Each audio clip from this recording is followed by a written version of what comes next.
पहली बार पाकिस्तान के national television channels पर पॉलिसी के तहत इजरायली पार्लियामेंट की कार्रवाई दिखाई गई। डोनाल्ड ट्रंप की वहां पर तकरीर और नेतन्याहू की खुशियां या उनकी सेलिब्रेशंस दिखाई गई।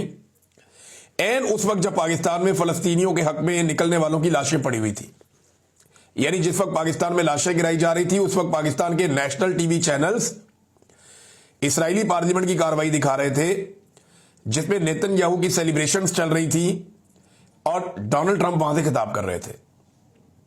ये पॉलिसी में बदलाव नहीं है तो और क्या है? कोई ना माने तो उसकी अपनी बात है, सामने दिखाई दे रहा है। आप आंखें बंद कर लें तो आपकी अपनी मर्जी है, आप डर जाएंगे चले एस्टेब्लिशमेंट नाराज हो जाएगी तो आपकी अपनी मर्जी है, लेकिन ये पॉलिसी है, पॉलिसी बदल चुकी है।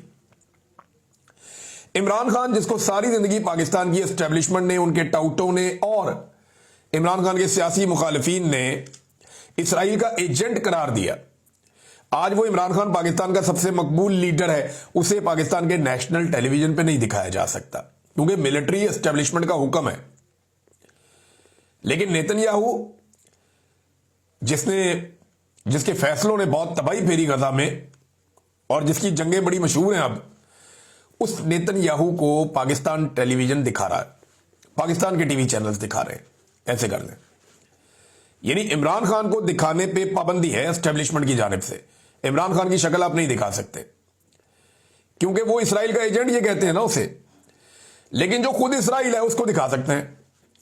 पाकिस्तान में आप फलस्तीन का झंडा उठाएंगे, आपको मारा जाएगा, गिरफ्तार किया जाएगा, तशद्दुद किया जाएगा, लेकिन पाकिस्तान के टीवी चैनल्स के ऊपर इसराइल का झंडा दिखाया जा सकता है। प्रॉब्लम नहीं है। मनादिर हमने अब देखे हैं, ऐसा नहीं है कि मैं अपने से बात कर रहा हूं, ये मनादिर देखने के बाद मैं आपको एग्जैक्टली रिपोर्ट कर रहा हूं और साथ साथ आप ये तस्वीरें देख भी रहे हैं। ऐसा नहीं है कि मैं जुबानी कलामी बात कर रहा हूं।